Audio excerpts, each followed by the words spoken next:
Essa é a série de programas do Hospital de Olhos do Norte de Minas, que sempre traz os principais assuntos relacionados à saúde dos olhos. Hoje nós temos dois especialistas aqui bastante renomados. Em comum, o nome Lucas, ambos são Lucas, o Dr. Lucas Antunes e o Dr. Lucas Lawton. Eu agradeço a participação de ambos aqui. Muito obrigado. Obrigado, Hélio. E hoje nós vamos falar de um assunto bastante amplo, que é falar sobre a córnea, as córneas e falar das doenças, falar de prevenção. Vamos começar então, mas antes da gente falar sobre as córneas, doutores, seria bom que se vocês se apresentassem um pouco melhor. Deixa eu aproveitar o Dr. Lucas Antunes aqui. Fala um pouquinho da sua formação, é nascido onde? Perfeito. Então, meu nome é Lucas Antunes, eu nasci em Coração de Jesus, no norte de Minas mesmo. Estudei a maior parte da minha vida em Montes Claros, né, ensino médio fiz aqui em Montes Claros, e a faculdade também na Unimontes, na Universidade Estadual Norte de Minas. Em seguida, fui fazer residência na UFTM, que é a Universidade Federal do Triângulo Mineiro, em Uberaba. E após, eu me especializei em córnea em São Paulo, no Hospital Oftalmológico de Sorocaba, que é o BOS, que é uma referência na parte, principalmente, de transplantes de córnea. E após finalizar, retornei para Montes Claros. Isso que é interessante, né? A pessoa busca o conhecimento, mas depois ele volta para trazer para a região, não só para Coração de Jesus, que acaba sendo atendido aqui também pelo Hospital de Olhos, mas para o norte de Minas como um todo, né? Exato. O Dr. Lucas Lawton, inclusive esse sobrenome é bastante conhecido aqui em Montes Claros, uma família tradicional. É nascido no norte de Minas? Nascido no norte de Minas. Formei aqui em Montes Claros, no Instituto de Ciências da Saúde. Aí saí. Fiz minha residência na Santa Casa de Belo Horizonte. Me especializei lá em córnea, cirurgia refrativa e lente de contato. Aí no segundo ano, né, na verdade no quinto ano de especialização, eu fiz glaucoma nas ciências médicas. E nesse meio período aí, a gente ficou na preceptoria da urgência da Santa Casa, até dar o momento de voltar para a terrinha querida, né, que é Montes Claros, essa terrinha quente, mas maravilhosa, que a gente morre de saudade, a gente sai, mas volta correndo. Verdade. Os dois são especialistas em córnea, então por isso que eles estão aqui para falar sobre esse assunto tão importante. Eu queria que o Dr. Lucas Antunes explicasse primeiro o que é a córnea. Tem até um modelo aí, se o senhor quiser utilizá-lo, para explicar melhor para a gente, de um jeito bem didático, o que é a córnea. Sim, claro. Pois bem, Délio, a córnea é como se fosse uma lente natural do nosso olho, né? Se a gente fosse fazer uma analogia, essa analogia com a câmera, né, é muito boa, porque o nosso olho ele é como se fosse um sistema óptico, né? Que tem as suas lentes e tem como se fosse o filme, que é a retina, que é onde é formada a imagem, né? Então a córnea seria a primeira lente desse sistema óptico, a camada mais externa. Então ela tem esse formato, né? Ela é côncava e aqui a luz ela atravessa e vai sofrer um desvio e a ideia seria que esse desvio jogasse a imagem para a retina e assim a gente enxergaria de forma nítida, né? Então é como se fosse uma lente natural do nosso olho e essa lente ela deve ser transparente para que a gente enxergue bem, né? Essa lente ela tem algumas camadas, né? Que se a gente for dividir como se fosse 6 camadas, sendo a mais externa o epitélio, que é como se fosse a pelezinha, né, a primeira membranazinha aqui da córnea. Depois tem a camada de Baumann, o estroma, que seria a parte mais espessa, né, que compreende ali 90% da espessura da córnea. Depois tem a dua, que é uma camada nova, a DCM e o endotélio, que é uma camada extremamente importante, que são células, basicamente, que vão manter a nossa córnea transparente e tem algumas doenças que vão afetar especificamente essa camada, né?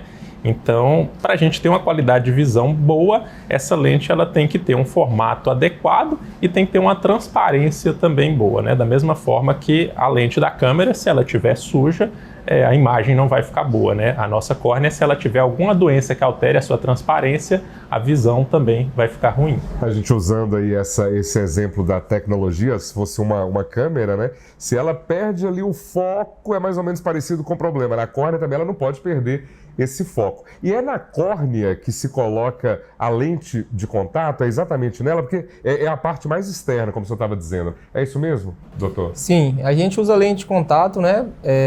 Com diversas finalidades. Normalmente ela fica apoiada na córnea, que é essa parte transparente que fica na frente do olho. É uma lente, igual o Lucas falou, né? Costumo brincar com meus pacientes, que é o cristal do nosso olho, né?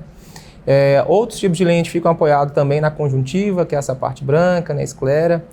É usada com a finalidade refrativa, com o intuito de melhorar a visão em pacientes que têm erros refracionais, como miopia, hipermetropia, astigmatismo.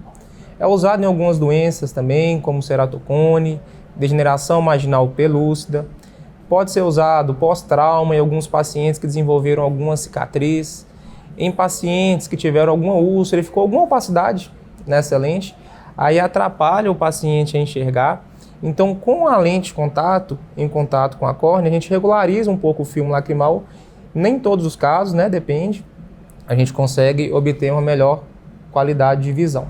E quando a gente fala, né, de algo tão sensível como a córnea, é por isso que é importante que a pessoa, por exemplo, compre óculos que sejam adequados. Eu digo aquele óculos de sol que muitas vezes a pessoa compra o mais baratinho que encontra e tudo mais. E não deveria ser assim, né? Ele precisa ter elementos ali que de fato protejam a córnea, não é isso? Com certeza, tem que ter as proteções UVA, UVB.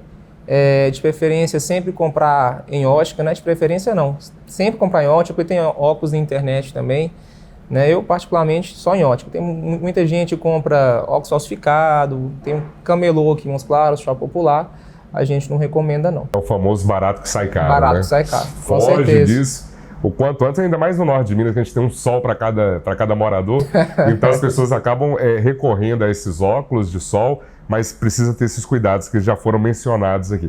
Agora, pelo que eu entendi, e vocês me corrijam se eu estiver errado, a gente tem várias doenças que acometem a córnea. Então a gente vai ter que dividir aqui, cada um vai falar um pouco sobre quais são as principais, só para a gente elencar primeiro, para depois a gente ser mais específico para falar de cada uma delas. Exatamente. Então, o nosso olho na verdade, apesar de ser uma estrutura pequena, a gente brinca como se fosse um universo à parte, né? Existem uma infinidade de doenças que podem afetar cada estrutura do olho e, considerando especificamente a córnea, também esse grupo de doenças é muito amplo, né? A gente pode citar doenças infecciosas, né? Que elas são contraídas de alguma maneira, né? Através de um contato com a pessoa que tem, por exemplo, a conjuntivite, né? Que é bastante comum, ela afeta a conjuntiva, mas pode afetar a córnea também em alguns casos, né? Tem as ceratites infecciosas, né? Conhecidas também como úlceras de córnea, que são infecções, né? São como se fossem feridas mesmo que surgem na córnea, por algum micro-organismo ali que causa, né? Em geral, bactéria, mas pode ser causada por fungo também e por vírus, né? E aí, como a gente já começou a falar um pouco sobre a lente de contato, aí tem uma importância particular, porque um dos fatores de risco para a ceratite infecciosa é quem usa lente de contato de maneira inadequada, né?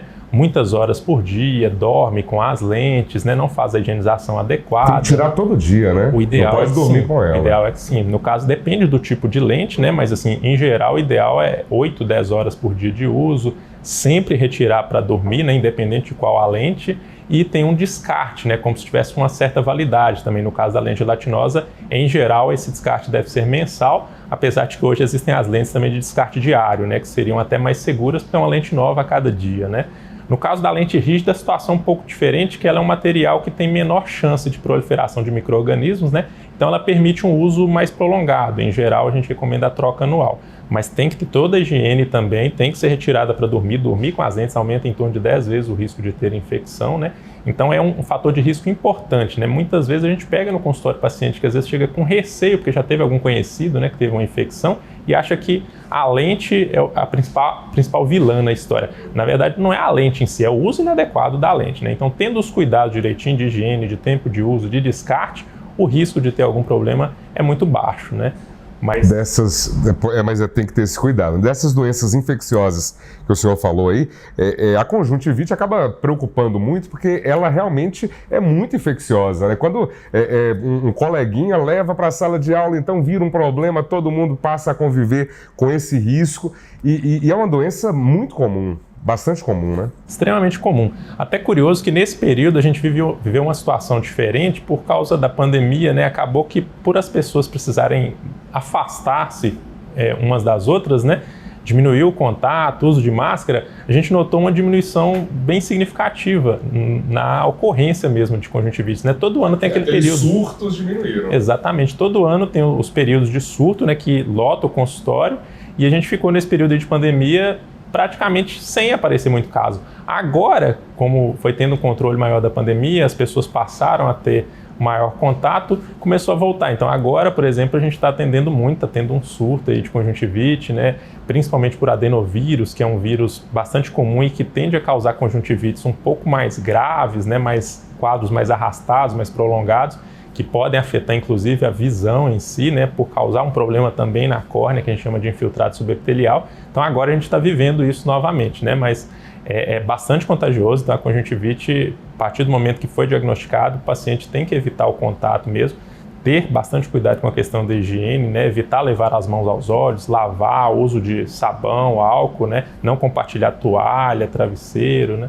E acaba tendo que se afastar de suas atividades escolares ou de trabalho. Uma coisa que realmente não tem nada, gente, não tem nada de positivo numa pandemia, claro que não, mas um legado que ficou para nós, para todos nós, para quem é paciente, para quem é da área médica, é que os cuidados agora mudaram para sempre, né? A gente passa a adotar o álcool em gel, chega em casa, isso é bom, isso acaba fazendo com que a gente fique longe de outras doenças que poderiam ser mais fáceis se nós não tivéssemos esses cuidados que foram trazidos aí nesse período de pandemia.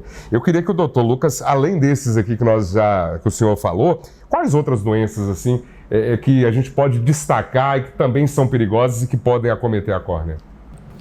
Outro exemplo de doença, né, muito comum no nosso dia de consultório, é a questão do ceratocone, que é uma doença hereditária que acomete a córnea.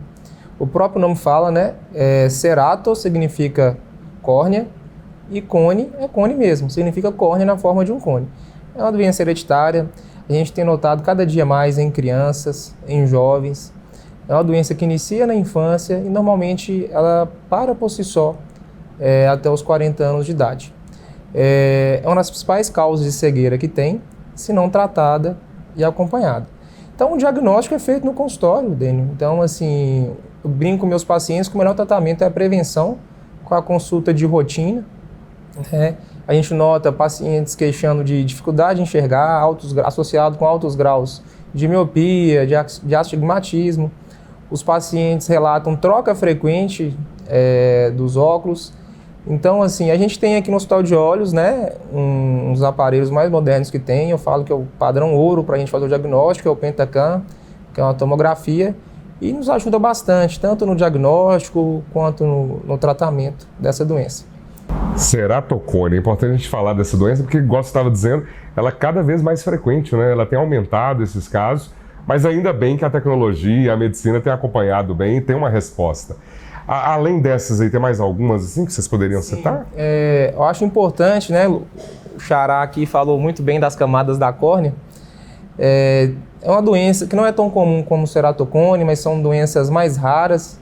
A gente não pega tanto no consultório, mas que dificulta o paciente de enxergar, porque atrapalha o foco da lente, como a gente falou no início, né? São as distrofias corneanas, que vai desde as distrofias epiteliais até as distrofias endoteliais. Epiteliais são aquelas distrofias na camada mais superficial da córnea. Tem as distrofias estromais, que estão na camada média da córnea. E tem a distrofia mais posterior, que está associada mais no endotélio. Tem vários tratamentos, né? A gente sabe que, em alguns casos, o tratamento é apenas lubrificante e óculos e acompanhando. De acordo com a gravidade dos casos, né? A gente tem a opção de fazer laser. A lente de contato, né, ajuda também na reabilitação da visão. São doenças que não têm cura, né? São doenças hereditárias, são tratamento. A gente tem tratamento, mas não cura. E são doenças herdadas, tanto de herança recessiva como dominante.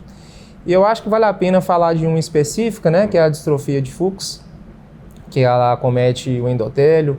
A gente vê que cada dia mais comum, principalmente em pacientes idosos, que a gente vê perda progressiva dessas células endoteliais. O paciente nasce com um código genético, no código genético do paciente, ele tem uma perda mais acelerada dessas células endoteliais. Essas células endoteliais, qual que é a função dela? É de manter a córnea transparente. Então, assim, a partir do momento que essas células endoteliais vão morrendo de forma precoce, né, a córnea vai perdendo a sua transparência, porque ela é responsável por regular uma bomba de sódio e potássio que tira o líquido de dentro da córnea. Então, assim, hoje a gente sabe que o índice de transplante, né, principalmente transplante endotelial, e que é feita aqui no Hospital de Olhos, eu acho que é só feita aqui no Hospital de Olhos, né? Vem aumentando com essa distrofia, mas não só por essa distrofia também. Distrofia de Fuchs. Distrofia de Fuchs. E é bom a gente falar porque são doenças assim que para quem é leigo, e eu sou leigo, é uma doença que a gente não ouve falar muito dela, mas é uma doença que, como o senhor já falou, ela está muito presente, principalmente em pessoas mais maduras, né? Sim, então, mas é uma doença hereditária, não tem o que fazer até no momento que chega o transplante, né? Na verdade, a gente tem colírios, né, que a gente pode passar para esses pacientes, mas chega uma hora que a acuidade visual baixa tanto, né, o paciente tem tanta dificuldade de enxergar, que a gente tem que trocar a parte posterior da córnea, tira essa parte que é deficiente, né, e coloca uma parte nova que funciona normalmente. Uma coisa importante da gente falar também é com relação à prevenção. O que é possível fazer para prevenir essas doenças que acometem a córnea? A gente sabe que algumas são genéticas, já tem aquele gatilho ali, em algum momento ela pode se manifestar, mas de uma maneira geral, tem como a gente ter um cuidado com a saúde ocular, manter algum tipo de comportamento que possa evitar essas doenças? Olha, Délio, depende muito do tipo de doença em si, né? Como você falou, tem essa variedade toda de doenças, então essa prevenção vai depender de cada caso, né? No caso das doenças infecciosas, como eu havia comentado, né? Vai ser basicamente ter esses cuidados de higiene, né? E no caso da conjuntivite, também evitar o contato com quem esteja com sintomas, né? Agora, parte dessas doenças, como as distrofias, infelizmente não tem uma maneira de prevenir, porque realmente é a questão genética, né? Então, de modo geral, a importância é ter um acompanhamento oftalmológico, né? Fazer a consulta de rotina. As pessoas acham que a consulta é só para quem já tem um problema. Na verdade, não, né? Até quem enxerga bem, quem acha que enxerga bem, porque até isso é uma coisa relativa, né? Às vezes a pessoa julga que a visão dela é uma visão normal e, na verdade, não é, né? Às vezes tem uma perda ali progressiva, lenta, às vezes muito simétrica, né? Os dois olhos vão tendo perda de forma simultânea, de modo que a pessoa não percebe, porque quando é uma perda mais súbita, de forma mais significativa, a pessoa percebe, ou quando é assimétrico, né, quando perdeu mais de um olho que o do outro, que a pessoa compara. Mas tem doenças que afetam os dois olhos de forma semelhante, né? E às vezes a pessoa não percebe. É relativamente comum isso no consultório. A gente pegar paciente que não tem queixa, na hora que a gente vai examinar, a gente percebe que o paciente tem uma dificuldade e consegue identificar algum problema, né? Então, a consulta de rotina é importante. Fantástico. E um dos assuntos que a gente tratou foi o glaucoma, que é assim, do nada você já chega e descobre o problema. Por isso que ter esse hábito, né, de ir até o médico com uma certa frequência é fundamental, né? Sim. E puxando um pouquinho aqui a questão do ceratocone, isso aí tem uma importância muito grande, porque embora seja uma doença genética, né, de caráter hereditário mesmo, que a gente não consegue evitar, mas se a gente diagnostica cedo, existe tratamento para tentar não deixar que a doença avance, né? É outra coisa muito comum no consultório. Ela surge na infância e adolescência, mas é comum a gente pegar paciente adulto que não tinha um diagnóstico, né? Não porque a doença surgiu na fase adulta, na verdade ele tinha, mas não percebeu, né? E às vezes a gente pega já um quadro avançado que às vezes o tratamento já seria o transplante, né? Então o ceratocone tem várias opções de tratamento, né? Quando a gente consegue diagnosticar a doença cedo ali na infância, uma doença inicial, se a gente identifica que ela está progredindo, existe o crosslink, que é uma cirurgia bastante segura, que tem como finalidade estabilizar a doença, parar onde ela está. E isso a gente consegue em torno de 95% dos casos, né? Então a taxa de sucesso é muito alta, né? Existe o implante do anel intraestromal, que é como se fosse um pequeno arco de acrílico. O Lucas comentou que a córnea ela vai ficando curva, né, em formato de cone, e essa mudança no formato vai gerar dificuldade de enxergar. Então o anel ele consegue como se fosse empurrar a córnea um pouco para baixo e tentar melhorar um pouco esse formato, com isso diminuir o grau e melhorar a qualidade de visão, né? As lentes de contato, elas conseguem, na grande maioria das vezes, devolver uma visão de 100% para o paciente com ceratocone, muitas vezes até em casos avançados, né? Hoje existe, o Lucas também comentou da lente escleral, que é uma lente que tirou muitos pacientes da fila de transplante. Há bem pouco tempo atrás, a principal causa de transplante de córnea era o ceratocone, né? Hoje já não é mais, já houve uma inversão nesse padrão em função do desenvolvimento de lentes mais modernas que conseguem trazer boa visão para o paciente até em estágios mais avançados, né? Então, é importante diagnosticar cedo, né? Diagnosticando cedo, a gente consegue estacionar a doença se ela estiver evoluindo, a gente consegue devolver uma boa visão para o paciente, sem muitas vezes necessitar de um tratamento mais invasivo, né? Que embora muito seguro, com taxa de sucesso em torno de 80%, 85%, que seria o caso do transplante de córnea, mas não deixa de ser um procedimento mais invasivo que envolve um risco maior, né? Então é importante esse diagnóstico precoce. Para complementar isso que você falou, o doutor Lucas Lauton, ele pode falar um pouco, porque a gente pensa com relação a transplante de córnea. Mas aí chegou na parte final, provavelmente eu vou ter que viajar lá para São Paulo, Belo Horizonte para fazer. Não, né? No próprio Hospital de Olhos aqui do Norte de Minas faz esse transplante. Como que tem sido essa rotina? Você falou, claro, é uma cirurgia, ela é invasiva, ela tem os riscos, mas ao mesmo tempo os riscos cada vez menores, né? Porque a gente vê uma evolução constante. Como é que são feitas, como são feitos esses transplantes, doutor? Hoje em dia eu brinco com nossos pacientes, né? Assim, o transplante a gente pode trocar a córnea toda, né? Com o transplante penetrante. A gente fala que é o transplante lamelar, troca apenas a camada, uma parte mais anterior da córnea, uma parte mais posterior da córnea. Isso vai depender de onde que está o problema, né, na córnea dos pacientes. O transplante pode ser indicado naqueles pacientes que o Lucas falou no início, né, em caso de ceratite infecciosa, que ficou um leucoma que a gente fala, né? Quando a gente fala leucoma é opacidade, que diminui a transparência. A gente pode fazer um transplante nesses casos. A gente pode fazer em casos de ceratocones muito avançados, onde teve em pacientes com cicatriz de hidrópsia, que não tem melhora da visão com lente de contato.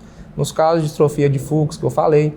Tem aqueles pacientes também que operam de catarata e o endotélio, que é a parte posterior da córnea, tem uma falência após a cirurgia de catarata, gera um endotélio fraco e esse endotélio piorou com o tempo, né? Então, assim, a gente pode trocar essa parte posterior, né, que a gente fala que é o transplante endotelial. Tem alguns casos também de pacientes que chegam aqui com pós-trauma, né, com alguma perfuração ocular, pode ser perfuração por trauma, por infecção na córnea, né, ou então aqueles pacientes que têm uma úlcera, né, que a gente fala que é uma córnea que está em melting, né, que tem uma córnea que está derretendo, né, então tem que fazer um transplante de urgência. Esses outros transplantes que eu falei, né, normalmente são transplantes ópticos que a gente fala, que são transplantes eletivos. Mas assim, no dia a dia aqui tem se feito bastante transplante, desde a chegada do Xará aqui, né, Xará, que vem do Boss, então o serviço está indo muito bem, graças a Deus. E você complementar? Acho importante fazer uma complementaçãozinha aqui, Délio, porque isso aí foi um grande avanço, né, para a medicina, especificamente na oftalmologia, com o desenvolvimento de novas técnicas de transplante, né, porque antigamente só existia o transplante convencional, em que se trocava a córnea em toda a sua espessura, né. A córnea, ela tem mais ou menos meio milímetro, né, de espessura, e no transplante convencional a gente tira essa espessura toda, né, como se fosse um disco ali, num diâmetro de 8,5 milímetros, a gente tiraria todo e colocaria uma nova no lugar, né? Eu brinco com os pacientes que é como se fosse trocar a tampinha da laranja, né? Você tira a tampinha e coloca outra. É uma técnica muito realizada até os dias de hoje, né? Que tem suas indicações, mas hoje existem técnicas mais modernas que oferecem um melhor resultado para o paciente e menos riscos, né? Que são os transplantes lamelares. Então, esse tipo de transplante, até 2019, ele não era realizado em Montes Claros, né? E nessa situação, o paciente teria que procurar Belo Horizonte ou boa parte das vezes São Paulo, realmente. Desde 2019, a gente conseguiu credenciar o hospital e essas técnicas mais modernas passaram a ser realizadas também, né? Então, como a gente falou lá atrás, a córnea tem essas 6 camadas e tem doenças que vão afetar especificamente uma camada. Então, se existem essas técnicas que a gente consegue trocar só uma camada em específico, não tem por que eu trocar toda a córnea, né? Então, é um avanço muito grande. No caso da distrofia de Fuchs, que hoje, junto com a ceratopatia bolhosa, que é esse problema, que é uma doença muito parecida, que acontece em alguns pacientes que operam de catarata, e a córnea, ela incha após a cirurgia e não volta, não consegue desinchar. Porque é normal quem opera de catarata ter um inchaçozinho, por isso que a visão fica um pouco turva nos primeiros dias, mas uma córnea normal, rapidamente, esse inchaço desaparece e a córnea volta a ser transparente, o paciente tem uma boa visão. Alguns pacientes que já têm alguma deficiência nessas células, essa perdazinha que acontece em função da cirurgia pode ser suficiente para desencadear a descompensação da córnea, ou seja, ela vai inchar e demaciar e não ganha transparência de novo, né? Então, nesses casos, eu não preciso trocar a córnea inteira, eu troco só o endotélio, só essa camada mais interna, né? Então, um procedimento menos invasivo, que tem menos risco de rejeição, uma recuperação visual muito mais rápida, né? E um transplante que tem uma tendência a durar mais tempo, né? Da mesma forma no ceratocone, a doença afeta o formato da córnea. mas eu consigo trocar 90% da córnea, o estroma, as camadas mais superficiais que eu comentei, e preservar o endotélio, porque aqui nesse paciente com ceratocone o endotélio é bom, e o endotélio é a principal camada que induz rejeição. Então, se o endotélio do paciente é bom e eu consigo preservá-lo, eu vou diminuir o risco de ter rejeição e vou aumentar a sobrevida desse transplante, né? Porque até isso existe, né? Um transplante convencional, ele tem uma vida útil ali de 20 anos, mais ou menos. Então, se o paciente transplantou com 30, por volta dos 50 ele vai acabar precisando trocar essa córnea. No transplante lamelar anterior, que a gente troca 90% da espessura da córnea, a tendência é que esse transplante dure mais tempo, porque eu vou preservar a camada mais interna do paciente, né? Então eu vou diminuir muito o risco de rejeição e essas células do paciente vai ter uma quantidade maior, consequentemente o transplante vai durar mais tempo. Então foi um avanço muito grande o desenvolvimento dessas técnicas e trazer essas novas técnicas para serem realizadas aqui em Montes Claros. Uma coisa importante da gente falar também, já voltou aqui a nossa marca, porque é importante, né, gente? É o único que faz esse transplante particular e também tem outras formas, né? A pessoa pode acessar esse serviço. Eu queria que você falasse um pouquinho, porque onde tem cultura de transplante, as pessoas têm que ser incentivadas também a fazer essa doação quando é necessário, quando se faz necessário. É importante sempre falar sobre isso também? Claro, se não tiver doação, não vai ter córnea para os nossos pacientes, né, Délio? Porque elas são de origem humana, né? São de origem humana. O banco de olhos nosso aqui tem Belo Horizonte, salvo engano, tem Uberaba também? Não, Uberlândia, isso, Uberlândia e Belo Horizonte. Juiz de Fora. E Juiz de Fora. São os 3 aqui de Minas. E aí tem uma série de critérios, né, assim, para as córneas serem enviadas para cá. Tem também a córnea que, quando é transplante óptico, a gente coloca o paciente na fila e aguarda a córnea ser liberada, passa por um processo de seleção.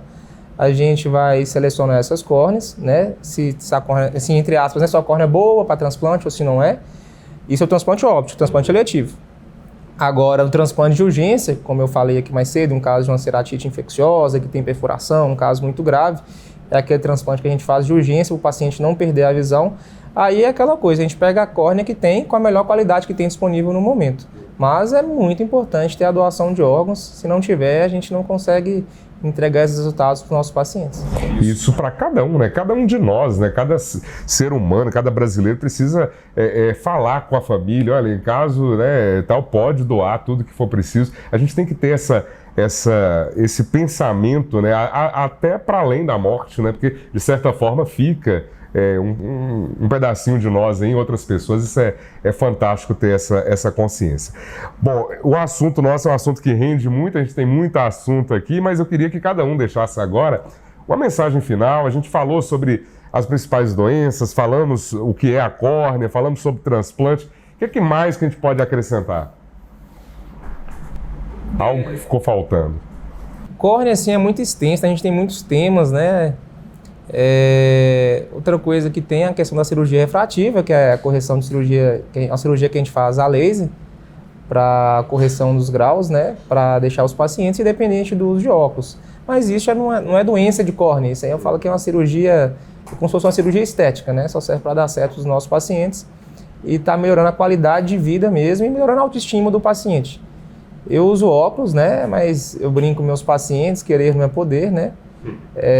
Minha vontade era ficar livre de óculos, mas realmente a gente passa por alguns exames para eleger quem pode ser operado, quem não pode, né? E eu tomei bomba nesse quesito aí e foi um dos motivos que me incentivaram a fazer oftalmologia. Que bom. Dr. Lucas Lauton, obrigado pela sua participação. E o Dr. Lucas Antunes, o Charás aqui, deram uma aula sobre esse assunto. Eu queria que você deixasse uma mensagem final.